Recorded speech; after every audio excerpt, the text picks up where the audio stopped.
What is going on, everybody? I am back today to talk about a film that was released this year on Netflix that I did not know very much about. And I just kind of went into this movie and checked it out because the premise sounded really interesting to me. And this is a revenge suspense action thriller out of Korea. And as a lot of you know, I am a huge fan of South Korean cinema. I absolutely love movies that come out of there. I feel like so many of the directors in South Korea just really know how to create engaging, suspenseful stories that have really unique twists and turns. And so I was hoping that this movie would fall into that category. And the movie I'm going to be telling you about today is Ballerina. Ballerina is directed by Lee Chung-hyun. Grieving the loss of a best friend she couldn't protect, an ex-bodyguard sets out to fulfill her dear friend's last wish: sweet revenge. So, as I said, I didn't really know much about this other than I read a quick plot description, thought it sounded interesting, so I went in, checked this movie out, and I thought it was pretty good. I don't think it's reinventing the wheel by any means. It gets a little bit repetitive towards the middle of the movie, but I do think there's enough about it to enjoy and appreciate to make it well worth a watch. So our lead character in this film, her name is Ok-ju, and we're introduced to her at the beginning of the film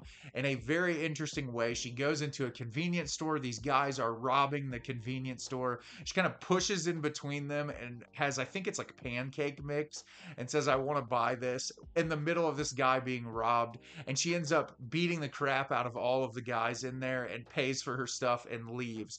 And so we know early on that she is gifted in fighting. We don't know what her background is. And at the same time, we're getting these flash sequences to this ballet stage, and we're not 100% sure what's going on with that. Well, one night she's at home and she gets a call from her friend and says, hey, come over to the house. I want to have drinks together. And we can tell our lead character, she lives kind of in isolation. It doesn't seem like she has a lot of friends.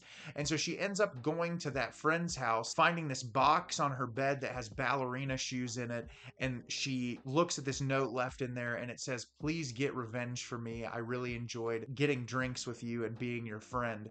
And she walks into the bathroom and finds her friend dead in the bathtub. And so the entire film is the friend leaves a little bit of a clue as to who these people are that were coming after her. And the entire film is we find out that she is a bodyguard and that she's worked for this service for a while. And she's incredibly talented at fighting. And the entire film is her hunting these guys down and killing them off one by one. So as I said, I really enjoyed this movie. I don't think it's reinventing the wheel by any means, but what I really appreciated about this movie is the presentation, the cinematography, and the production design and the visual style is fantastic. This movie is very sleek, from the editing to the way certain fight sequences are shot. There's really unique camera movements that almost move with the characters, where there's like an unnatural spin or a tilt of the camera, and it really makes the action sequences a lot of fun to watch. I really like a lot of the settings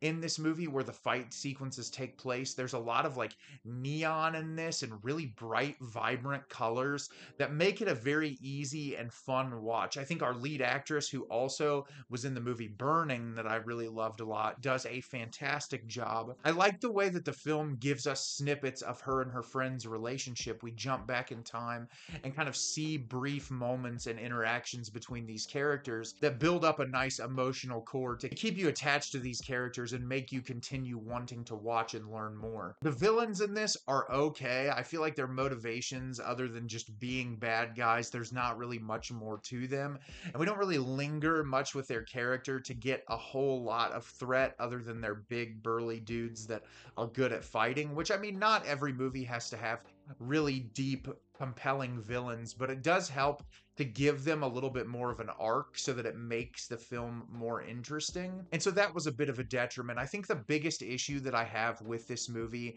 is it's really not doing anything that you haven't seen before. I mean, there is a slew of revenge films that exist out there that all have a similar formula. And as I said with Korean cinema, one of the things I really like about Korean thrillers is that there's always these like really crazy plot twists thrown in that you'll never ever expect. And this movie really didn't have any of those. It was really kind of played straight in a way that I feel like, you're not going to be necessarily taken by surprise.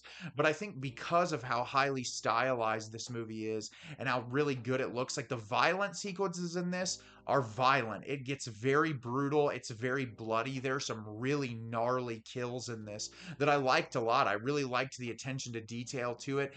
There was one scene in particular that kind of made me cringe when I watched it, which I'm always impressed with a director that can make me feel that kind of guttural emotion and reaction to a violent sequence. And yeah, it was just a lot of fun to watch how this movie played out. And like I said, there wasn't really anything super shocking about it, or there wasn't anything really new that we haven't seen before. But I think because the performances are really compelling and because it's well shot, it makes it engaging enough to watch. And if you're looking for a fun action thriller movie to watch just on a whim, if you're looking for something in that genre, I think you could do a lot worse than Ballerina. So have you seen Ballerina? Did you love it? Did you hate it? Leave me a comment down below and let me know what you thought. I thought this movie was pretty good. I don't think that it's really reinventing the wheel by any means, but it's highly stylized. It looks great. The performances are really excellent.